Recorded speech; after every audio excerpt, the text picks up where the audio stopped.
Moncté Thomas, bonjour. Comment Bonjour. ça va? Très bien, Alex, et toi? Ça va très bien, ça va très bien.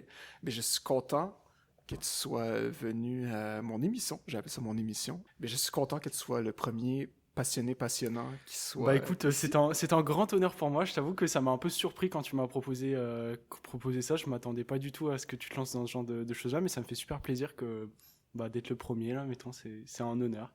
Honnêtement, je m'attendais. J'étais pas sûr. Je me suis dit, je vais lui envoyer un message, on va voir ce qu'il va répondre. Je me disais, Ouais. il va peut-être dire, ouais, ça pourrait être cool. Non, t'avais l'air vraiment content. Franchement, je suis trop content, j'adore. Là, de toute façon, du coup, je suis en vacances, là, je suis en vacances à Montréal pour une vingtaine de jours. Bon, pour ceux qui nous écoutent, du coup, je connaissais Alex, j'avais fait un bac en sciences politiques ici. Et du coup, bah, ça me fait plaisir de te rencontrer 3 ans après et de Oui. faire un petit débrief et puis voir comment tu vas aussi, ça me fait très plaisir. Puis on avait aussi un cours à la maîtrise qui était pas du tout en décalage avec ton horaire. Ouais, c'était genre, le cours était rendu à 3h, 2h du matin, je crois. Oui, quelque chose. Ouais, Ouais, un truc comme ça. il était à 9h pour nous, donc pour toi, il devait Ouais, être. c'était celui où je m'étais endormi Oui. pendant le cours là. Mais tu le prenais puis tu venais à chaque fois. Ça, Ouais. félicitations à toi. Oui, bon, ensuite je mettais la cam, mais c'était pas sûr que je sois là. Disons, je comatais beaucoup et j'essayais d'écouter. En plus, c'est encore avec Lorenz, je crois. Oui, c'est d'accord avec C'est Lawrence. encore avec Lorenz. Alors, mon projet, comme je t'avais un peu dit, c'est que j'aime ça quand les gens viennent me parler de ce qui les passionne, les projets à l'université, les travaux qu'ils font, qui les passionnent. Mm. Et quand je t'ai parlé de ça, tu m'as dit, je vais venir te parler de sur quoi je travaille en ce moment, Mhm. c'est-à-dire la systémie. Et avant de continuer, je voulais aussi te dire que l'entrevue est éditée, fait que ne t'inquiète pas. S'il y a des blancs de silence, Ça ça sera va être coupé au enlevé. montage. Quel Donc ne bonheur. t'inquiète pas. Quel bonheur. Ouais, ça marche. Bah, alors du coup, ouais. Alors alors la systémie, c'est extrêmement vaste. Mettons, là, je commence à peine à rentrer dedans. La meilleure manière de t'en parler, je pense, ce serait un petit peu de te parler de mon parcours. Ok. Donc, du coup, j'ai fait alors du coup, un très français, hein, mais, comme terme, mais tu pardonneras tout. Mais tu es français, donc Je suis français, ça j'ai le va. droit, je suis C'est legit. ça. Euh, du coup, ouais, donc j'ai fait mon baccalauréat en sciences politiques, donc avec toi, ici à l'UQAM. Puis ensuite, j'ai intégré un master d'épistémologie à Normale Supérieure de Paris. Voilà, donc c'était extrêmement. J'ai eu beaucoup de chance parce que c'était la deuxième année où ils ouvraient ça sur dossier, ce qui fait que je suis pas passé par les concours et ça fait une énorme différence avec les gens que j'ai pu côtoyer. Enfin, tu sens ceux qui sont passés par concours et les autres. Mais La bon. fatigue et Euh, la douleur, c'est ça. ouais, principalement, mais on en discutera plus en détail si tu veux après. Aucun Et, problème. du coup, bah, j'avais travaillé pendant une année donc sur la notion d'identité. Ok. Donc c'est quelque chose qui m'avait lancé à la fin de mon bac. J'avais fait ça en travail avec Lorenz, qui était donc un de nos professeurs communs. Puis c'est ça à peu près. L'idée c'était d'essayer d'explorer en fait pourquoi dans beaucoup de sciences sociales, mais aussi sciences naturelles, en fait il y avait ce terme-là qui était galvaudé, qui était extrêmement récurrent et qui posait problème. Donc la notion d'identité, elle est apparue. Assez tôt, hein, on peut la retrouver chez les Grecs. Puis ensuite, l'idée c'était de voir en fait comment ça a évolué jusqu'à aujourd'hui pour comprendre en fait pourquoi en fait tout le monde l'utilise sans vraiment s'accorder sur une définition précise, ou en tout cas que chaque définition pose des contradictions, voilà. C'est vraiment quelque chose qui m'a intéressé. Et en fait, ça s'est révélé extrêmement vaste. En fait, c'était un peu comme de base, moi je travaillais sur la notion d'expérience. Ok. Donc qu'on retrouvait chez le pragmatiste américain John Dewey. C'est quoi la notion Alors d'expérience? la notion d'expérience, c'est une très bonne question. Alors, il a passé toute sa vie à essayer de définir ça, mais essentiellement c'était l'idée de dire que dans la manière, dans notre rapport à la théorie, en fait, on a une certaine manière de concevoir l'expérience, que ce soit dans la démarche scientifique enfin, dans la démarche scientifique généralement, et que du coup, en fait, son propos c'était de dire il ne faut pas enfermer l'expérience dans des concepts, en gros. Bon, enfin, je veux dire, c'est ma manière à moi dont je le comprends, mettons, mais C'est correct. c'était de dire que l'expérience, si on en a une conception beaucoup trop fixe, beaucoup trop essentialiste, un peu, bah, ça amènera toujours à des impasses théoriques. Là où je veux en venir avec ça, c'est que en fait, le problème de la notion d'expérience, c'est le même que celui de la notion d'identité, dans le sens où il y a énormément de conceptions très différentes. Personne peut vraiment s'accorder dessus, ni même comprendre pourquoi en fait ça pose problème. Et c'est un peu ça qui m'a intéressé durant cette année à Normal Sup. Voilà. Ensuite, donc pour en finir avec mon parcours, J'ai intégré un peu par hasard, enfin pas vraiment par hasard, mais j'ai intégré donc un master en psychologie, donc de l'enfant et de l'adolescent. C'est une maîtrise, un master? Oui, c'est une maîtrise. Ouais. C'est une maîtrise et voilà. Et donc en gros, je suis passé donc dans côté très théorique, dans la philo, dans l'épistémo, etc. J'adore. À un côté extrêmement pratique et ce qui va avec certaines claques d'humilité, hein, parce que franchement, quand tu passes à la pratique, c'est autre chose. Surtout dans le côté thérapeutique, c'est de sortir des théories, de rentrer dans tous les enjeux extrêmement concrets. Là, genre, mettons, tu es avec un enfant et tu dis, bon, bah voilà, le gamin, il a. Bon, moi, je travaillais donc du coup avec les enfants en famille d'accueil. Ok. Et, donc pour mon stage, etc. Et du coup, bah, c'est de se dire, bah, ok, il y a un vrai problème, tu vois, genre tu vas pas aller sortir une vieille théorie du placard, non. C'est un vrai enjeu ici, tu dois l'aider du mieux que tu puisses, parce que forcément tu peux pas toujours, mais tu fais ce que tu peux. Il y a un peu d'improvisation aussi, j'imagine, sur le coup. Ouais, qu'est-ce bah que je forcément. En fait, tu te rends compte, c'est un truc très humain, en fait, et que quand t'es dans la théorie, enfin, moi, quand j'étais dans la théorie, j'avais un peu ce truc-là de tu peux tout maîtriser quelque part si t'arrives à saisir les enjeux rationnels derrière. Alors qu'en fait, dans la pratique, il y a très peu de choses que tu contrôles. Plus en fait, tu te laisses porter par ton intuition dans ce genre de moment, dans le soin, etc. Et au mieux, ça va. Au mieux, en fait, t'arrives à avoir un échange sincère et authentique. Et au plus, en fait, ça te permet d'avoir une posture et un accompagnement qui est de plus en plus juste. La théorie va te permettre. Est-ce que tu pourrais dire que la théorie va te permettre d'aiguiser ton intuition? Oui, bien sûr. Oui. Ouais, essentiellement. Oui, bien sûr, ça te donne des outils, mais ça peut pas tout faire, genre.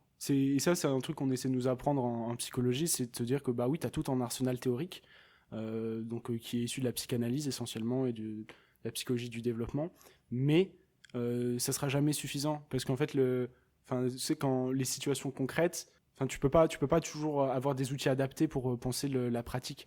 En fait, c'est quelque chose qui doit se faire en parallèle. C'est un peu en va-et-vient entre théorie et pratique. Ok, bah là, par exemple, la théorie peut nous aider à penser telle ou telle situation, mais là, ça a l'air un peu tiré par les cheveux. Faudrait peut-être réviser la théorie, etc. Donc, c'est un peu dans ce jeu de va-et-vient que j'étais donc présentement cette année. Donc, je peux dire que j'ai validé mon première année de master. J'ai reçu mes résultats il y a pas très longtemps. Ça s'est bien passé? Ça s'est bien passé. Bon. Ça s'est bien passé. Je suis content pour toi. Merci.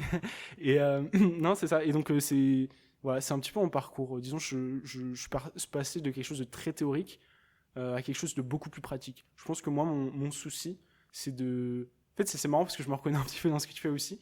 C'est d'essayer de rendre compréhensible certaines choses, en fait. Okay. Des choses complexes. Et en fait, le truc, c'est que le faire seulement sur un plan de vue théorique, ça me convient pas trop. Sinon, sur un plan pratique, c'est beaucoup plus intéressant, je sais pas, par exemple, de permettre à un enfant qui est dans le besoin d'avoir des repères, de lui éclairer certaines situations ou, qui sont problématiques pour lui, pour essayer de l'accompagner au mieux dans ce qu'il vit. Et ça a plus de sens. Et bon, voilà. Quand tu dis faire comprendre, est-ce que tu veux dire simplifier des choses? Oui, c'est ça. Faire comprendre, c'est très vaste. Hein. En psychologie, tu as cette idée qu'en fait, bon, tu as d'un côté le patient et de l'autre côté le thérapeute, et qu'en fait, en fonction de ce que le patient exprime, le thérapeute permet peut-être d'éclairer, il va aider, il va accompagner, et qu'ensuite, bah, le patient va avoir des insights. Et en fait, c'est comme si... En fait, c'est comme si... ok, il faut reprendre la base, mais c'est comme si, en fait, tu vois, tu as ton inconscient. Il y a plein de choses qui passent, mais que tu comprends pas parce que c'est inconscient. Et qu'en fait, quand tu en parles avec ton thérapeute, ton psychologue peut te permettre, va, par exemple, au fur et à mesure des discussions, te rendre explicite de certaines choses que tu exprimes. Et qu'ensuite, du coup, ce qui était inconscient et qui est passé avec lui et que lui est clair, devient conscient et que du coup, ça va générer un insight qui est censé t'améliorer, qui va te permettre en tout cas de dépasser certains problèmes ou certaines thématiques que tu pouvais avoir. Donc, quand tu dis faire comprendre, c'est de montrer, de passer de l'inconscient au conscient avec le patient et de lui dire, quand toi tu me dis ça, c'est un peu ça ce que ça veut dire. C'est ça, un peu. Bah, de manière simplifiée, ouais, c'est à peu près ça. Voilà. Okay. Ensuite, je dirais que là, ce que je dis là, c'est extrêmement grossier, ça gagnerait à être beaucoup plus précis. Mais dans l'idée, c'est à peu près ça. Ouais. Ok. Oh, c'est intéressant. Puis, tu as développé ça cette année. Tu as commencé à faire ça cette année, c'est ça? C'est ça. Ce qui veut dire aussi que je suis extrêmement lacunaire sur beaucoup de trucs. Parce que, en fait, mettons, je suis avec des gens qui ont une licence de psychologie, chose que j'ai pas. Moi, j'ai une licence de sciences politiques et je fais de la philo. Mais ce qui fait qu'en fait, j'ai dû apprendre tout un champ disciplinaire en une année. Ce qui fait que j'ai de quoi sauver les meubles, mettons. Mais je suis extrêmement lacunaire dans beaucoup de lectures. Enfin, tu vois, j'essaie d'avoir une lecture la plus globalisante de la littérature en psychologie. Enfin, dans le sens où ce qui me permet d'avancer, tu vois, c'est très pratique. C'est en mode, ok, Freud, qu'est-ce qu'il dit enfin, tu vois, et c'est en mode, ouais, j'ai pas lu autant que les gens de psychologie, mais assez pour comprendre en général ce qu'il veut dire. Ce qui fait que j'ai beaucoup de lacunes.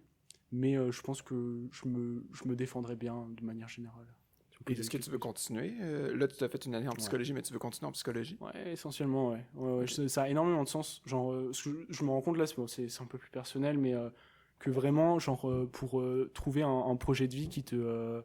Enfin, un projet professionnel qui, sur le long terme, tu vois, j'ai besoin que ça soit en lien avec mes valeurs. Tu vois, en fait, ce qui est bien avec ce que je fais en psycho, c'est que je sens vraiment que je suis utile. Enfin, tu sais, je contribue un peu. Enfin, tu vois, je suis plus. C'est quelqu'un un peu. Moi, j'ai vécu de manière un peu isolée, mettons pas qu'avec la Covid, de manière générale, j'étais un peu fermé sur le monde parce que j'étais beaucoup dans la théorie, beaucoup dans les bouquins, etc. Et en fait, sortir de ça et aller au contact, se nourrir d'humanité et à la fois de grandir, introspecter, travailler sur toi et permettre aussi de rentrer en contact avec des gens sans qu'il y ait forcément d'attente, tu vois, mais juste voir c'est qui le monde en fait. Oui. Et ça a énormément de sens et c'est quelque chose que je peux faire avec la psychologie, genre je peux en faire un travail, mettons je peux gagner ma vie comme ça, donc ça a énormément de sens pour moi de continuer dans cette lancée-là. Donc le plan c'est que l'année prochaine si je continue, donc j'aurai fini mon master, j'aurai le titre de psychologue. Je vais vous appeler psychologue monté à chaque l'année fois. L'année prochaine. Et que du coup, ensuite, je me lance là-dedans. Qu'est-ce que je ferai avec ce titre-là? Je verrai bien. Mais l'idée, ça serait quand même de rester dans ce contact humain. Tu vois, je pense que c'est la manière la plus... le meilleur moyen de travailler sur soi, tout en étant humble, parce qu'en fait, tu es en contact avec des gens, et que du coup, tu essaies de les comprendre, et pour les comprendre, tu dois mettre ton ego de côté. Donc voilà. C'est intéressant ça, pour comprendre de mettre son ego de côté. Ouais. C'est vraiment intéressant. Est-ce que tu resterais avec la clientèle, les jeunes issus des familles d'accueil ou qui sont en contact avec des familles d'accueil ou c'est... Alors ça va dépendre. Ça va dépendre. Alors ça c'est sur un plan professionnel, ça va dépendre. J'en ai aucune idée de. En fait, où est-ce que c'est possible d'être employé en tant que psy débutant, mettons. Donc je sais pas. Alors je sais qu'il y a beaucoup de gens qui recommandent. Et tu commences aussi. Ouais, exactement. Et donc il y a beaucoup de gens qui décommandent Enfin la fac nous décommande beaucoup de partir directement en libéral. Mais je sais que c'est des choses qui se font de plus en plus. Donc disons. En libéral, tu veux dire solo? Ouais, c'est ça, essentiellement. Ou alors j'imagine dans une structure avec d'autres psychologues. Enfin ouais, essentiellement solo. Mais en gros, ils nous recommandent vraiment pas. Ils disent travailler d'abord en institution et ensuite, avec l'expérience, vous partirez en libéral. Mais en fait, le problème, c'est que en fait, dans les institutions, il y a énormément d'institutions qui sont défaillantes. Non, c'est ça. En fait, il y a beaucoup de psychologues qui se lancent en institution et qui, en fait, ont une mauvaise expérience parce que c'est mal géré, parce que ça n'a pas de sens ce qu'ils font. Par exemple, là, il y en avait une que je regardais son témoignage qui devait genre faire un bilan d'enfants qu'ils n'avaient pas vus, mettons. Enfin, tu sais, un bilan, ouais. Ah ouais. Ouais, parce que ils avaient manque de place, manque de financement, enfin, ils sont dans le rush. Donc, enfin, tu vois, c'est ce genre d'expérience-là où je suis en mode, en fait, ça n'a pas pas vraiment de sens. Puis, Ils devaient les évaluer sans les avoir vus. c'est ça. J'en avais vu, en tout cas, une interview qui disait ça, et que même, il y a certaines institutions qui sont défaillantes à cause du manque de financement et enfin, voilà, de la dégradation des institutions, etc. Et qui, du coup, tu peux être dans un endroit qui va vraiment pas avoir de sens pour toi. Voilà. Donc, on va, du coup, pour en revenir à ta question, est-ce que on allait très loin. Non, la question c'était est-ce que tu voudrais continuer à travailler avec cette clientèle? Ouais, alors pas forcément les enfants placés, si je peux, oui, mais les enfants, adolescents, jeunes adultes, en général, oui. Je pense que, ouais. Ah, c'est quelque chose, hein? Ouais. Toi, t'aimes le challenge, non? Pourquoi tu trouves que c'est challengeant? Moi, je trouve toujours que c'est challengeant travailler avec des adolescents. J'ai Avec toujours la l'impression de mal m'y prendre ou de... Ouais. Ouais, c'est clair que c'est une période particulière. Là, tu peux... c'est clair, tu peux... Enfin, ils peuvent être facilement dans la contradiction ou te challenger dans le cadre que tu poses, etc. Et oui, c'est sûr, mais c'est d'autres enjeux. Et en fait, c'est d'autres enjeux que des petits-enfants ou des jeunes adultes, mettons. Ouais. Mais ouais, je comprends. C'est surtout l'idée... Moi, c'est surtout parce que la période de l'adolescence, ça peut être difficile parfois, donc j'ai la pensée, j'aimerais pas ça, donner un mauvais conseil ou être mal interprété, parce que ça peut affecter tout ça. Ouais. en Ouais, même temps.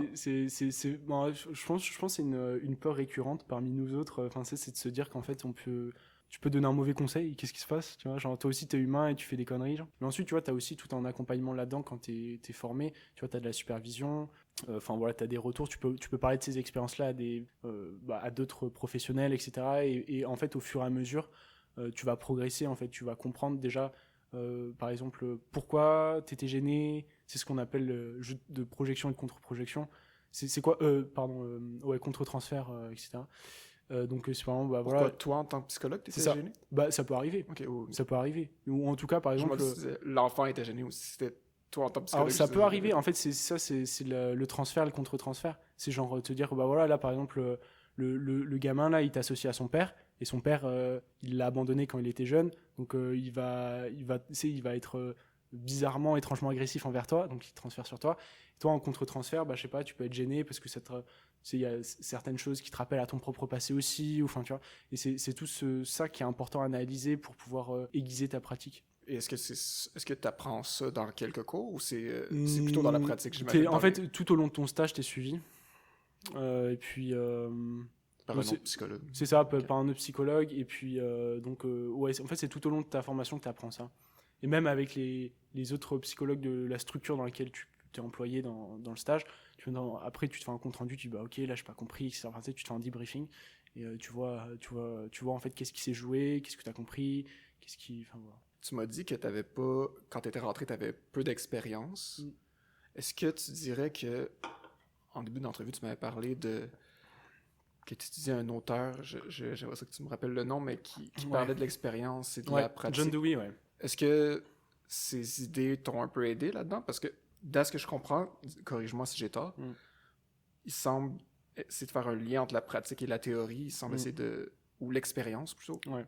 Expérience et pratique, est-ce que ça serait la même chose pour lui ou non? Disons que c'est pas la même chose. Mais disons que l'expérience doit contenir en fait la pratique, dans le sens où en fait la pratique permet d'ouvrir un peu le champ des possibles. Tu vois, lui, il critiquait de base la conception de l'expérience qui prévalait chez les Grecs, qui a été un peu comme transportée jusqu'à aujourd'hui. Et de certaines manières, hein, ça a été développé, etc. Mais en gros, l'idée, c'est de dire que bah, tu peux avoir une conception finaliste de l'expérience et de te dire que je sais pas comment. C'est fou, hein, parce que j'ai étudié ça tellement Pas de longtemps. problème. Hein. J'ai écrit tellement de trucs et là, ça me revient pas. Tu me posais Mais des questions sur mes travaux. Je... C'est ça, mais en gros, c'est ça, je suis obligé de généraliser alors qu'en vrai, c'est tellement plus complexe que ça. Mais en gros, que bah, tu peux concevoir, en fait, dans ton ontologie, tu peux éradiquer l'idée de mouvement, de changement. En tout cas, par exemple, chez les Grecs, tu as cette idée que bah, chaque chose a une essence. Par exemple, je sais pas, la table a une essence, son essence c'est d'être un truc avec 4 pieds, etc. Et de te dire qu'en fait, voilà, c'est figé. En fait, c'est ça l'essence du chose et c'est une certaine conception de l'expérience. C'est-à-dire que l'expérience est constituée d'un ensemble d'essences fixes dans lequel en fait il n'y a pas d'évolution, il n'y a pas de progression, il n'y a pas vraiment de mouvement. Et en fait, l'idée, avec une conception plus dynamique, c'est d'ouvrir l'expérience au champ des possibles, c'est-à-dire, par exemple, un peu dans la même ordre d'idée de Bergson ou encore d'une certaine manière de Nietzsche, de se dire que en fait, si tu brises un peu ces conceptions finalistes, tu peux mieux comprendre en fait l'objet en lui-même. Tu vois. C'est-à-dire pas. C'est ce que tu veux. Parce que je peux voir, ou je peux me dire, il y a peut-être un problème à se dire qu'un objet est fixe et change jamais. Mm. Mais comment eux veulent changer ça? Comment Bergson et Nietzsche... Bah, disons que ils donnent pas forcément d'objectif final, mais disons ils se disent qu'ils font une critique de cette conception-là et ils promeuvent, hein, ça, ils promeuvent une question de champ beaucoup plus élargie. L'idée étant que en promouvant une conception beaucoup plus dynamique de l'expérience, tu peux inclure les effets de l'environnement. Là où chose qui n'était pas possible avant. Et c'est essentiel, parce qu'en fait, si tu n'inclus pas ça, tu perds en fait la richesse. Alors là, Dewey te dira un truc incroyable dessus, et c'est extrêmement subtil, mais en gros, l'idée étant de dire que tu perds la richesse, en fait, quand tu fiches l'essence d'un objet dans... Bref, quand tu as une conscience beaucoup trop fixe, en fait, et que tu la coupes de son environnement, tu perds en fait la richesse de ce qui fait l'objet. Et qu'en fait, il faut comprendre l'objet comme étant en relation permanente avec son environnement pour pouvoir en fait en avoir une vision la plus juste possible et la réajuster en fonction de son évolution. Ça a l'air utile pour ce que tu me racontais tantôt avec tes stages et tout. Ça doit être utile, cette idée-là de... Exactement, c'est utile et c'est ça donc du coup qui m'emmène juste un petit parallèle. En fait, et le problème de ce problème de la notion d'expérience, c'est le même que celui de l'identité. C'est-à-dire que sur l'identité, tu vas avoir une conception forte de l'identité, une conception faible. Dans le sens où, soit en fait, en tant que concept opératoire, l'identité, tu vas l'utiliser pour définir, par exemple, l'identité culturelle d'un groupe avec certains traits de caractéristiques. C'est une conception forte, c'est-à-dire que tu supposes qu'il y a une certaine forme de réalisme derrière l'identité, c'est-à-dire voilà, l'identité je sais pas, chinoise de telle région, ça va être tel trait de caractère, etc. Ok, dans le fond, conception forte, ça serait de dire l'identité de X, ça veut dire ça, ça veut dire ça, ça veut dire ça, ça veut dire ça. Exactement. Okay. Puis ça peut pas être autre chose, mettons. Non. C'est ça qui est. C'est ça. Ou alors tu pourras avoir des ajustements, mais essentiellement, tu le raccroches à cette monographie. En fait, c'est une espèce de moule. C'est ça, exactement. Je crois que le terme, c'est une monographie. C'est une liste de choses qui. C'est Alex Mukieli qui définit ça comme ça. Les anciens Grecs aimeraient beaucoup ça, j'imagine. Ils adoreraient ça. Ils adoreraient ça. Et donc, du coup, ensuite, tu as la conception faible, et qui est, elle, beaucoup plus dynamique, mais qui, en fait, a d'autres problèmes. C'est-à-dire que là, par exemple, tu vas être dans ce truc de ne pas vouloir définir l'identité par une somme de caractéristiques, mais plus par des idées générales. Et là, tu vas tomber dans les théories post-structuralistes, ou en tout cas féministe ou décolonial, etc. Après, il y a beaucoup ce truc en fait, de critiquer le rapport de force qui s'institue en fait avec une conception forte et de vouloir briser, te débarrasser de ça avec quelque chose de beaucoup plus fluide, beaucoup plus général, en tout cas plus abstrait pour ne justement pas figer et pas que ça soit violent. Parce qu'en fait, tu sais, quand tu poses c'est comme si tu ranges les gens dans des cases, mettons avec une monographie, ça produit quand même une certaine violence. Donc, en fait, passer à une conception plus douce. Donc, cette conception fixe et abstraite, c'est forte et faible de l'identité. C'est un super article que je te recommande. C'est Roger Brubaker et un autre auteur qui a fait ça, et qui ont coécrit ensemble, et qui te permet en fait de te repérer dans c'est quoi en fait, pourquoi c'est aussi problématique la notion d'identité.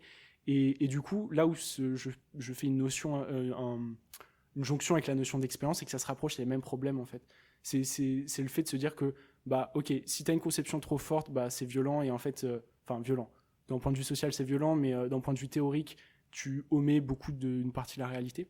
Quand tu veux dire violent, est-ce que ça serait de dire, admettons, quelqu'un se conçoit d'une certaine façon, et là on lui dit non, tu n'es pas comme ça parce que tu es ceci, donc tu ne peux pas être ça. C'est ça que tu veux dire par violence? Okay. Ouais, c'est ça. Essentiellement, c'est de te dire, même dans la vie de tous les jours, quand tu ranges les gens dans des cases, tu dis bon bah lui il est comme ça, ou alors ouais, de façon, genre typiquement, je sais pas si c'est un exemple approprié, mais j'en sais que je veux dire, ouais, de toute façon c'est en arabe, donc c'est sûr qu'en fait il va être beaucoup plus enclin à la criminalité, parce que c'est un peu le raccourci que tu peux te faire, consciemment ou inconsciemment, hein. Enfin, consciemment c'était ouvertement raciste et assumé, ou inconsciemment parce que aussi tu peux avoir des idées racistes inculquées, que tu le veuilles, enfin un peu contre ta volonté, c'est culturel.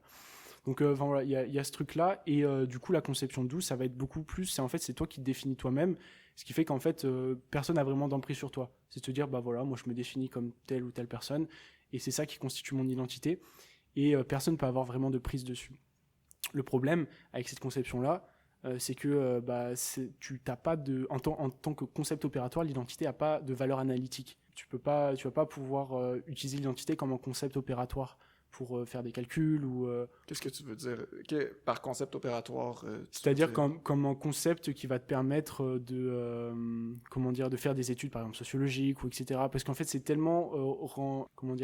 dans cette optique-là, l'identité est tellement subjective que tu peux pas, en fait, les regrouper. Parce qu'en fait, les regrouper, ça supposerait que tu aies des critères, et du coup, tu rebasculerais dans une conception forte. C'est comme si, du coup, c'est un peu un problème insoluble. Soit tu as un truc beaucoup trop fort et essentialisant, soit tu as un truc beaucoup trop faible pour pouvoir être utilisé de manière beaucoup trop faible et beaucoup trop subjective pour pouvoir être utilisé d'un point de vue analytique. Est-ce que ça serait une piste de solution de dire en début de travail ou d'expérience de donner une définition de l'identité que l'auteur... Bah oui, essentiellement, mais le problème c'est que si tu poses une définition, c'est problématique en soi. Et c'est ça qui est très difficile en fait. Et c'est pour ça que tout le monde qui casse les dents dessus là. En 2021, il y a toute une encyclopédie qui est sortie, qui est parue en France sur juste la notion d'identité. Et tu peux voir qu'en fait, dans toutes les différentes sciences, sciences naturelles, que ce soit en biologie, en maths, en physique, ou alors dans les sciences sociales, que ce soit en sociologie, en psychologie ou quoi. En fait, l'identité, d'une exception à l'autre, ça n'a rien à voir. Genre. Ça n'a rien à voir et tu peux pas les comparer. Enfin, c'est extrêmement difficile. Quoi. Est-ce que ça serait de faire des travaux qui viennent analyser des facteurs qui peuvent affecter les identités? Est-ce que ça pourrait être... Oui, mais rien que poser le problème comme ça veut dire, ça suppose qu'il y ait une identité. Ça suppose qu'en fait, tu es déjà établi au préalable quelque chose une somme de critères pour définir une identité. Comment ça? Bah, c'est-à-dire que si, mettons, tu veux étudier l'influence de telle ou telle chose, etc., tu vas dire, il y a peut-être tel phénomène, genre, mettons, qu'est-ce que ça pourrait être? Mettons l'immigration. Ouais, c'est ça, l'immigration sur l'identité française. D'accord, mais quelle identité française? Genre, comment tu le définis? Est-ce que tout le monde se reconnaît là-dedans? Est-ce que, tu vois, comment toi, par exemple, moi, genre, si je te disais, si je te le transposais, hein, ouais, je sais pas si ça pourrait se faire, mais mettons, c'est quoi ton rapport à l'identité québécoise? Est-ce que tu peux supposer que c'est le même que tous les Québécois qui habitent ici? Non, j'imagine que non. J'aime bien l'idée de... Quand tu parlais d'identité faible, ouais. J'aimais bien cette idée-là, parce que je me disais, oui, justement, on est singulier, il doit y avoir des généralités ou des choses qui nous réunissent, mais je dirais que... C'est ça, mais en fait, je pense que c'est comme un cocktail, et chacun a une part plus ou moins forte par rapport à cette identité nationale, mettons. Enfin, nationale, c'est pas vraiment une nation, mais l'idée étant de se dire que, en fait, d'une personne à l'autre, c'est tellement variable que est-ce que tu peux vraiment supposer qu'il y a, par exemple, une identité française? Surtout quand tu considères les vagues d'immigration. C'est moi-même, je suis à moitié vietnamien, j'ai la moitié de ma famille qui est issue de l'immigration. Qu'est-ce que ça veut dire être français? Est-ce que c'est la même chose pour quelqu'un qui a vécu ici tout le temps? Alors, ensuite, voilà, c'est matière à débat, tu vois. Oui, ensuite, on a la laïcité, on a toute une inclusion, enfin, tout un processus d'inclusion qui fait que oui, on appartient au même pays. Mais pour autant, est-ce qu'on peut supposer que étudier l'immigration dans notre pays, l'influence que ça a sur notre identité en tant que Français, ça a du sens en fait. Tu vois, de se dire que par exemple, mon rapport à l'identité française, est-ce que c'est le même que celui de mon voisin? Enfin, tu vois, c'est extrêmement complexe en fait. Et c'est cette complexité-là qui fait que beaucoup de gens se cassent la tête dessus pour essayer de comprendre en fait quels pourraient être les critères en fait universels sur lesquels on pourrait s'accorder pour établir. Est-ce qu'il y en a d'abord? C'est ça il y en a qui essayent. Mais il y en a beaucoup qui essayent et ça aboutit à rien de convaincant. Il y a des propositions, mais d'une discipline à l'autre, ça va varier, ce ne sera pas les mêmes enjeux. Et en fait, il n'y a rien qui te permet de structurer des critères universels transdisciplinaires. Ça veut dire qu'au sein d'une discipline, tu vas dire, ok, bon, on a quand même ça parce que ça appartient au paradigme. Enfin, tu sais, c'est rendu dans... Enfin voilà, dans le paradigme dans certains champs d'une discipline, ça va pouvoir être compris comme ça va pouvoir être cohérent, etc. Mais d'une discipline à l'autre, en fait, il y a pas vraiment de cohérence, il y a des contradictions qui émergent, et du coup, c'est très difficile. Voilà. Et du coup, pour en revenir à la systémie, et ben en fait, pour moi, c'est l'approche du turfu. C'est l'approche quoi? Du turfu. Du turfu. C'est incroyable. Parce qu'en fait, c'est un peu... comment dire... Pour résoudre le problème de l'identité. Alors, franchement... Moi, je pense que oui. Ok. Bon, moi, c'est ma take là. Disons, je suis convaincu que c'est la solution à tous nos soucis. Non, mais pour vrai, en fait, c'était un auteur qui s'appelle Alex Mukiele, que j'ai appelé comme ça, qui avait écrit un que sais-je sur l'identité et sur lequel j'ai un peu travaillé, mais qui du coup en fait avait vraiment une proposition originale, mais qui venait d'un endroit un peu particulier. C'était la théorie de la communication et que en fait, en fonction, si on prend en fait l'identité d'un point de vue systémique, en fait, la systémie te permet de voir les angles morts. De l'identité? En fait, oui, et de la manière dont tu la produis dans certains rapports au savoir. C'est-à-dire que, en fait, l'idée étant de dire que l'identité, en fait, c'est un rapport circulaire. En fait, il y a une causalité circulaire dans les jeux d'identité. Vu qu'on fait partie, en fait, on fait partie d'un groupe en tant que société, c'est-à-dire qu'en fait, quand un autre se définit d'une certaine manière, où toi tu poses un acte définitoire vis-à-vis de toi-même, en fait ça a une influence sur tout le système dans lequel tu appartiens. Ça nous permet de sortir d'une causalité linéaire, c'est-à-dire d'être en mode A plus B égale C, mais plutôt être dans un truc de ok, non, A, B, C, D en fait font partie d'un même groupe, et en fait quand A change, D change, et du coup D change, C change, etc. Et c'est de se dire qu'en fait, avec cette approche-là, tu peux avoir une prise théorique sur un enjeu extrêmement dynamique, enfin sur un processus extrêmement dynamique. Et voilà. Et du coup, donc c'est lui qui avait posé ça comme ça, et en creusant, j'ai trouvé, il y avait des trucs incroyables en systémie, genre... C'est l'idée qu'en fait, l'identité est en perpétuel mouvement, en partie. puis influencée par les membres du groupe Exactement. identitaire. Exactement, c'est exactement ça. Et du coup, ce qui est ouf là-dedans, c'est de se dire que on n'a plus ce problème de fixité. Tu sais, le truc de la somme de critères. Parce que Ouais. si on sort d'une Qui causalité est violent. linéaire, alors oui, c'est ça. En fait, je pense, d'un point de vue très humain, Mhm. c'est violent. Quand ça peut être violent, mettons, c'est pas obligé, mais ça peut produire des effets de violence. En fait, en sortant d'une causalité linéaire, genre, ça te permet de poser une certaine définition de l'identité, mais qui, vu qu'elle est dynamique, parce qu'on est dans une causalité circulaire, elle est sujette à évolution, et du coup, il n'y a plus cet effet de violence. Parce qu'en fait, elle est sujette à évolution. En fait, et même si tu poses quelque chose, c'est voué à évoluer, parce que c'est dans une causalité circulaire. Pour moi, c'est un peu la manière la plus élégante, d'un point de vue théorique, de résoudre le problème, parce qu'en fait, le problème vient de la théorie elle-même dans sa recherche d'une causalité. Quand tu veux définir une identité, mais le problème c'est qu'une fois que c'est fait, ça bouge plus. Admettons, même si tu as fait énormément de recherches, etc., et que c'est extrêmement juste, enfin, t'es énormément documenté, si tu n'arrives pas à faire transparaître la dynamique dans laquelle ça évolue, en fait, ça aboutira à être désuet au bout d'un moment. Ouais, je comprends ce que tu veux dire. Alors qu'avec une théorie beaucoup plus systémique, justement, avec des causalités circulaires, tu résous le problème d'un point de vue théorique. C'est de se dire qu'en fait, vu qu'en fait tu assumes de base que en fait c'est pris dans l'environnement et que ça évolue avec l'environnement, et du coup en fait tu résous en partie, en tout cas tu arrives à rendre plus justice à la manière dont l'identité se définit.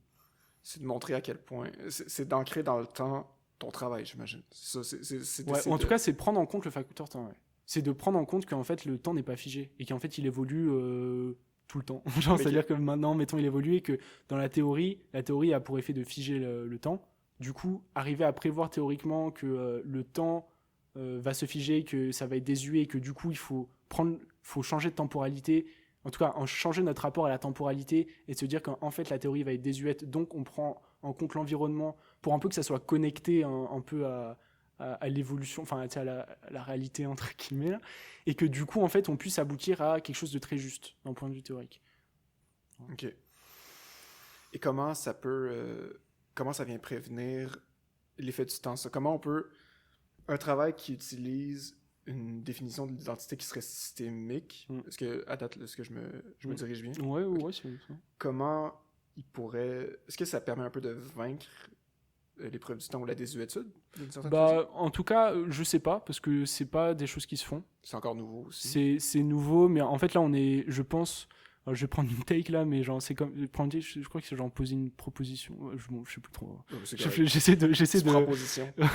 J'essaie de prendre une proposition, mais de me dire que en fait dans l'état actuel des choses, on est encore à la recherche d'une définition universelle qui nous permettrait en tant que chercheur d'aboutir à un concept vraiment opératoire, genre qui puisse de l'identité. Ouais, de l'identité, et que en fait mais que le problème c'est que en fait c'est que si on comprend pas le problème originel qui est celui en fait de la démarche scientifique en elle-même, c'est d'une recherche d'une causalité linéaire, si on prend pas en compte ce problème-là et dans rapport à une temporalité qui est vouée à être obsolète, en fait on peut pas résoudre le problème.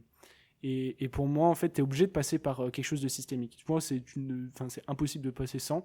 Aujourd'hui, je sais même pas s'il y a des choses qui se font. Je pense que, alors, de ce que j'ai pu voir, non. Mais en fait, vu que aussi, je suis pas non plus spécialiste du sujet. Enfin, je commence à me spécialiser là-dedans, mais je suis pas spécialiste. J'imagine que non, il y a pas de choses qui se font là-dedans, quoi. C'est encore à explorer. C'est encore à explorer. Là, par exemple, la systémie est extrêmement développée, par exemple, avec ce qui est des thérapies familiales. Parce que justement, la famille est un système complexe. Comprendre ce qui va se jouer pour l'enfant, mettons, ça peut être compréhensible du point de vue de ce qui se joue dans la dynamique familiale. On a cette idée que le symptôme, en fait, il a une fonction dans le système qu'est la famille. Bref, t'as tout ce champ de recherche incroyable donc, par rapport à la thérapie familiale, avec la systémie, mais d'un point de vue purement analytique, avec une définition de l'identité, tu sais, genre dans le sens où on l'entend en sociologie ou en histoire, etc. C'est pas des choses qui se font, ou alors ça se fait indirectement. C'est-à-dire que tu peux, mettons, avoir certains concepts de systémie qui vont se retrouver, qui vont être explicités pas par hasard, mais l'idée c'est de dire que, en fait, même si la systémie, c'est nouveau, enfin, ça a été théorisé de manière assez nouvelle, tu as certains concepts qui sont déjà appliqués, en fait, dans certaines disciplines et qui participent à rendre la théorie assez juste quand il s'agit d'identité. Mais, disons, c'est pas rendu explicite dans une théorie générale de l'identité, quoi. La systémie, de ce que je comprends de ce que tu me dis, elle va être très utile sur le terrain, en pratique, en fait. C'est là qu'elle va pouvoir encore mieux, j'imagine. Franchement, je sais pas. C'est quoi? Je sais pas. Moi, tout ce que à la hauteur de ce que je peux regarder, c'est ce qui serait le plus juste. Mais ensuite, comme ce que je disais, systémie, c'est déjà des choses qui se font un peu implicitement. Mais c'est juste, c'est pas rendu explicite dans une théorie générale des systèmes qui permettrait de rendre compte qu'en fait, bah, ça se comprend comme un système et que du coup, vu qu'on le prend comme un système, bah du coup, ça nous permet de rendre explicite ça. Mettons, disons, c'est pas compris comme ça. Ça peut se faire, mais très indirectement. J'espère que je suis pas trop flou. Non, c'est correct, c'est correct. C'est correct. Et Tu dis implicitement, que ça se fait implicitement, qu'est-ce que... ouais. Est-ce que tu saurais l'expliquer? Sinon, c'est pas grave. Ouais, bah, c'est que en fait, mettons, par exemple, c'est-à-dire que par exemple en psychologie, tu vas avoir un entretien, etc., et tu vas te rendre compte qu'en fait, le symptôme, il a énormément de liens avec beaucoup de choses qui se passent dans la famille. Mettons, ok. Donc tu vas avoir donc quelque part la psychopathologie va pouvoir avoir une certaine explication. Comment dire? C'est-à-dire qu'en fait, va y avoir en tout cas, il y a des facteurs extérieurs qui sont pris et qui peuvent être considérés dans la pratique. Et en fait, c'est ça où ça a impliqué déjà indirectement. C'est qu'en fait, déjà, intuitivement, on utilise des concepts enfin, on a une approche systémique dès qu'on prend en compte des facteurs externes qui n'étaient pas supposés être pris en compte dans la théorie initiale. Ok, je comprends. C'est plus l'idée que tout vient de lui, tout... Ouais. Ok. C'est ça. L'idée que son environnement va l'affecter. C'est ça, mettons. Ensuite, je pense que si tu peux rendre généraliser ça avec plein d'autres choses dans d'autres disciplines. Moi, je parle de la psychologie parce que je suis dedans en ce moment, mais je suis sûr que ça vaut pour n'importe quoi, n'importe quelle science. Enfin, je sais pas, peut-être. Ben, je pars aussi, moi aussi, de l'idée que l'individu est affecté par plusieurs facteurs qui lui sont externes. Ouais. Des facteurs externes qui vont venir affecter l'individu. Prendre en compte des facteurs externes ne veut pas dire qu'il n'y a pas aussi des facteurs internes. Ouais, bien sûr. Ça. Mais là où est-ce que la lumière était beaucoup mise sur les facteurs internes, la systémie permet de mettre la lumière sur des facteurs qui sont externes et qui peuvent aider aussi à comprendre, c'est ça? Exactement. Ok, je comprends. Exactement. Et en fait, du coup, bah, c'est là où c'est intéressant. Enfin, je trouve que c'est vraiment intéressant ce truc de systémie parce que genre, ça te permet d'articuler en tout cas une certaine complexité autour de l'intériorité du sujet. C'est de te dire qu'en fait, ok, l'intériorité du sujet c'est extrêmement complexe déjà, mais si tu mêles en plus de ça une analyse des facteurs externes, bah tu peux aboutir à quelque chose d'extrêmement juste. En fait. Ok. Et travail de précision. En fait. Travail de précision. Surtout qu'en plus, l'intériorité du sujet peut elle aussi être comprise comme un système. Mais bon, ça c'est un autre truc. Mais c'est ça aussi qui m'intéresse énormément, c'est aussi de voir comment en fait toi, tu sais, dans ton rapport au quotidien ou dans la manière dont tu vas avoir des relations avec les autres ou avec ta blonde, enfin c'est sur les différents domaines de ta vie, bah ça c'est comme un système en équilibre. En fait, et que tu rééquilibres en permanence. C'est de te dire qu'en fait, bah, toi aussi, tu es un système en tant que tel, et que du coup, bah, y a plein de choses qui vont en découler, qui, du coup, quand tu comprends un peu comment tu fonctionnes en termes de système, c'est comme une forme d'introspection. C'est de te dire que, ok, je fonctionne comme ça, mais pas forcément rationnellement, aussi d'un point de vue très affectif. C'est encore ton idée de implicite, c'est ça? Non, c'est autre chose. Okay. Je pense que c'est vraiment ce truc de pas se dire qu'on est des êtres extrêmement logiques. Tu sais, on fait plein de trucs qui sont complètement... Oui, on fait pas que des choses rationnelles, puis être irrationnel ne veut pas dire non plus de c'est ça, stupide ou quoi mais, que ce soit. Mais que quand même, il y a une certaine logique systémique. Pas forcément rationnelle, mais systémique, dans lequel, en fait, toutes tes affects, tout ça, trouvent un certain équilibre à l'intérieur de toi. Et en fait, je trouve ça incroyable d'avoir en tout cas une approche qui te permette à la fois de penser les facteurs internes, externes, et la relation potentiels que peut y avoir entre les deux pour comprendre ce qui se joue pour quelqu'un, mettons. Et voilà. Là, tu es encore très... Tu commences à t'intéresser à la systémie. Ouais. Est-ce qu'il y a des choses que tu vois dans la systémie qui pourraient être améliorées ou des choses que tu voudrais... Pas du tout. Pas du Franchement, en fait, je veux dire, ce serait tellement arrogant de ma part de dire qu'il y a des trucs qui sont... Moi, genre, franchement, je suis juste en mode, j'apprends, j'essaie de maîtriser à fond, en tout cas, d'apprendre vraiment avec le plus d'humilité possible ce qui existe, en fait. Et en fait, déjà, ça, c'est énorme. En fait, il y a des trucs, genre, je suis sûr, à la fin de ma vie, il y aurait des trucs que je n'aurais pas compris, tu vois. Mais en tout cas, c'est de me dire, en fait, je prends les trucs que je trouve les plus justes et j'essaierai de pousser à fond, en fait, un peu ce dont on parle maintenant, un peu toutes les questions qu'on a un petit peu posées, essayer de rendre explicite tout ça. Et non, ensuite, voilà, je dirais pas que je vois des faiblesses ou quoi, mais moi, tout ce que je vois, c'est une promesse, tu vois. J'essaie de me dire, il y a une dinguerie à faire. Genre, je te jure, il y a une dinguerie. Genre, j'arrive pas forcément à le rendre explicite, mettons, mais en tout cas à rendre à trouver les mots justes pour expliquer pourquoi c'est une dinguerie, genre. Mais pour moi, c'est une dinguerie. Genre, il y a un truc incroyable à faire là-dedans et qui pour moi est je vais dire les mots, pour moi c'est révolutionnaire. Mais encore une fois, c'est encore dans l'état actuel de ce que je connais. Il y a potentiellement des trucs que je réviserai. Tu vois, il y avait un gars, le gars qui a théorisé la théorie des systèmes, s'appelle Ludwig von... non allemand, Ludwig von, et il y a un autre truc, je me souviens plus.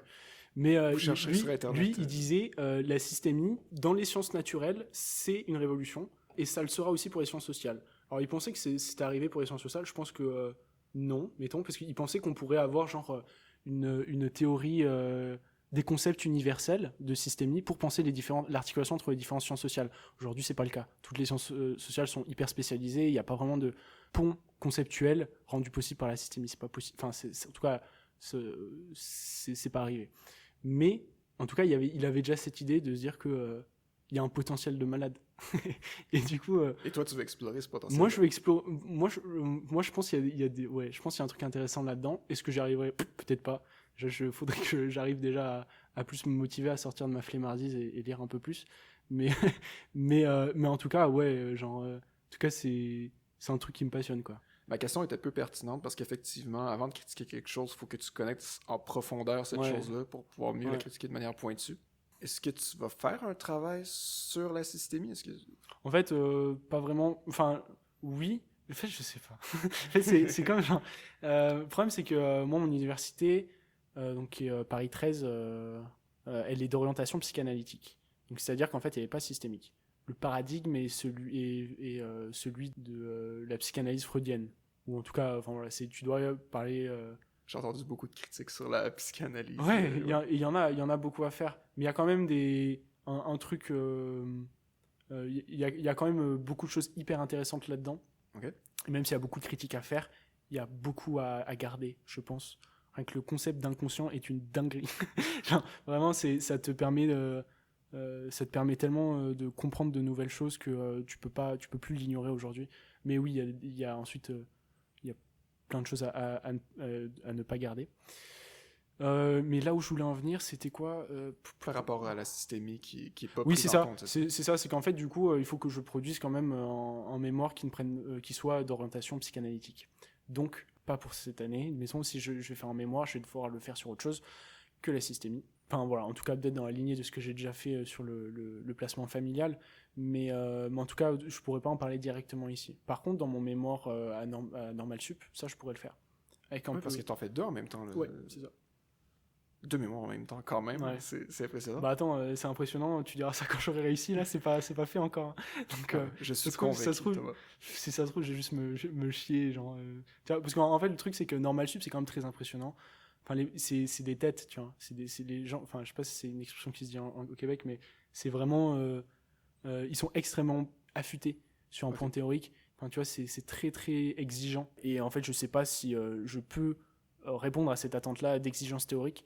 Je sais pas si je pense que ça doit s'entendre un peu, mais moi je suis quelqu'un de très général. Tu sais, genre quand j'ai une idée, comment dire, elle a du sens pour moi dans le point de vue général, mais par exemple pour expliquer quelque chose, si je veux t'expliquer en profondeur, il faudrait que je passe par l'écrit. Tu vois, parce que sinon, en fait, pour le rendre explicite, genre, je vais juste aller au plus haut degré d'abstraction parce qu'en fait, c'est ça qui a le plus de sens pour moi, c'est ça qui me parle le plus. Et aussi, je pense, c'est aussi comme ça que je peux me rendre le plus accessible pour mon interlocuteur. Donc, je pense que je privilégierai toujours ça. Bref, tout ça pour dire que c'est extrêmement dur de soutenir, je pense, en mémoire de philosophie à Normal Sup. Et c'est pas dit que j'y arrive, ni que j'ai les compétences pour le faire. Donc, on verra ce que ça donne, mais voilà. Mais tu voudrais faire à Normal Sup un travail sur la systémie? Oui. Ok. Ouais. Ok. C'est ça. Tu le ferais après ton mémoire à Paris 13? Pendant, ok. En fait, essentiellement, je le ferai cet été. Ah ouais? Ouais. Comme ça, en fait, j'ai toute l'année qui vient, en fait, j'aurai déjà écrit, donc j'aurai pas la pression de devoir faire deux mémoires en même temps. Ce sera juste un mémoire l'été et un autre mémoire pendant l'année. Je pense que je vais t'envoyer un seul message à chaque 6 mois pour être sûr de te laisser du temps pour écrire. Non, t'inquiète. Puis il faudra que tu viennes reparler de ça aussi. Bah ouais. Et alors toi, du coup, je sais pas si je peux te poser un petit peu quelques questions. Oui, vas-y. Mais alors du coup, t'as fait sur quoi ta maîtrise? Ah, j'ai fait j'ai fait sur les super-héros dans la vraie vie. Ok. Ma maîtrise, c'était moi qui m'amusais à parler d'une de mes passions. Ouais. Donc, qui sont les comics qui sont les comics, les super-héros. Ok. À la base, je me demandais qu'est-ce qui pourrait faire en sorte que des super-héros arrivent dans le monde réel. Ouais. Qu'est-ce qui pourrait faire en sorte qu'il y ait des individus qui se costument et tout. Puis en lisant un peu, je me suis rendu compte que ça existait déjà. Ok. Qu'il y en avait déjà. Déjà des gens qui se... Oui. Okay. Donc, je me suis plutôt dit, pourquoi ils sont là? Qu'est-ce qu'ils font? Et c'était très intéressant. C'est vraiment très intéressant à faire. Je me suis rendu compte que les histoires de super-héros servent pour les sociétés, surtout anglo-saxonnes, à promouvoir la norme de l'individualisme. Ok. Parce que souvent, dans les histoires de super-héros, les institutions vont être très en retrait. Il y aura très peu la présence des institutions, surtout dans l'amélioration du bien commun. Ok. D'accord. Si tu réussis, c'est parce que tu l'as voulu toi, c'est parce que tu as fait les efforts. Et si le bien commun s'améliore... très américain, quoi. Oui, c'est ça, très anglo-saxon. Je pense que c'est moins en Europe. Là. Mais c'est ça. Puis je disais que les histoires de super-héros sont tellement puissantes, sont tellement un outil fort pour faire cette promotion de l'individualisme-là, qui permet la création dans la vie réelle d'individus qui se costument et qui font ça. Ok, c'est intéressant. Je pense que c'est genre... ok. Est-ce que tu dirais que c'est genre, je sais pas, une intériorisation du message institutionnel, enfin, c'est genre de l'idéologie institutionnelle au sein d'individus particuliers qui oui, ça serait en fait, je disais que l'individualisme était le statu quo dans les sociétés anglo-saxonnes. Parce que il a fallu que je fasse cette précision-là, étant donné que les super-héros défendent principalement deux normes. Ouais. L'individualisme et la deuxième norme qu'ils défendaient, c'était la défense du statu quo. Oh, ouais. Et la défense du statu quo, ça peut être vu comme la défense de l'individualisme, mais ça peut être vu aussi comme l'opposition au changement. Ouais, c'est ça. C'est un truc très réac, quoi. C'est surtout ça. La défense du statu quo, c'est surtout l'opposition au changement. Ouais. C'est tellement intense dans les histoires de super-héros que à chaque fois qu'ils veulent changer les choses, ça se retourne contre eux. Donc c'est dépeint comme quelque chose de mauvais. Puis en fait, c'est tellement gros cette opposition au changement que dans les histoires, ceux qui veulent un changement, c'est les vilains. C'est toujours eux qui veulent changer la société. C'est toujours eux qui veulent que le statu quo se je crois que ça s'incarne bien peut-être avec le dernier film du Joker. C'est ce truc où en fait il incarne l'esprit de révolution, tu vois, où... Ouais, je vois ce que tu veux dire. Tu vois, où en gros il incarne le chaos parce qu'en fait c'est un vilain et que du coup il bouleverse l'état de la société. C'est ça, ouais, un peu. Mais c'est ça, donc les histoires de super-héros font la promotion de l'individualisme et font la promotion de ne pas questionner aussi cet individualisme-là, de le protéger donc avec la défense du statu quo. Ok, c'est super intéressant. Ouais, c'est vachement intéressant. Je pensais pas qu'un sujet comme ça pouvait être aussi riche d'un point de vue... ça pouvait t'apporter plein de choses d'un point de vue analytique, là. C'est intéressant. Vraiment. Non, j'étais très content de faire ça là-dessus. Puis après tout, le mémoire, puis les travaux qu'on fait à l'université, la chose la plus importante à se dire, c'est qu'il faut que ça nous plaise avant tout. C'est clair.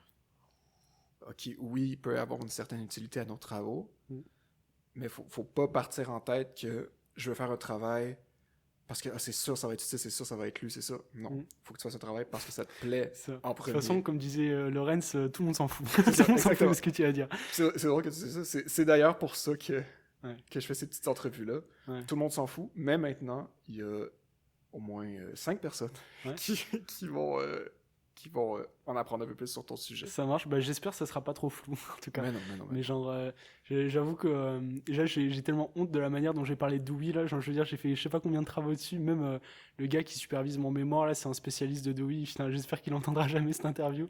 Je vais lui envoyer personnellement, ne t'inquiète pas.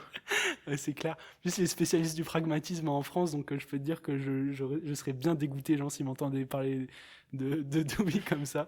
Mais ouais, j'espère que c'était assez clair. Et c'est ça. Et peut-être un truc que je voudrais rajouter sur mon travail. Fais-toi plaisir. Bah, en fait, c'est un peu genre, je fais un lien avec ce que tu dis, avec ce truc de faire un travail qui te plaît. Tu vois. Genre, pour moi, c'est important de toujours avoir en tête quelle valeur ça nourrit chez toi. Qu'est-ce qui va faire grandir ton âme, ou, si t'es rendu dans la spiritualité, ou juste, c'est ça, ou te nourrir humainement, du point de vue plus rationnel. Parce que, ouais, c'est ça, en fait, c'est un peu ton carburant. Genre. Tu peux pas juste bosser un sujet parce que ça contribuerait, enfin, parce que c'est un sujet intéressant. Utile, en gros guillemets. C'est ça, ça va être utile et ça sera intéressant. Et enfin, je veux dire, où tu feras progresser la discipline. Genre, non, c'est vraiment un truc qui doit te prendre par les tripes. Et c'est pour ça que, genre, tu vois, systémique, personne n'a jamais fait ça à Normal Sup, en termes de mémoire, etc. Mais en fait, je me dis, bah, si ça passe pas, ça passera pas. Mais en tout cas, je suis sûr qu'en me lançant là-dedans, c'est un truc qui me plaît. Donc, même si c'est marginal, et que ça se trouve, je pourrais même pas soutenir parce que personne voudra, personne sera intéressé pour constituer mon jury, c'est de se dire qu'en fait, on s'en fout parce que genre, tu vois, genre ce qui fait progresser les choses, c'est pas la volonté de faire progresser les choses, c'est juste, je pense, de se concentrer sur ce qui toi t'intéresse humainement, genre, et d'essayer de creuser dans cette direction-là. Voilà, et du coup, c'est ce que j'essaie de faire. J'essaie de creuser ce qui en moi résonne de juste.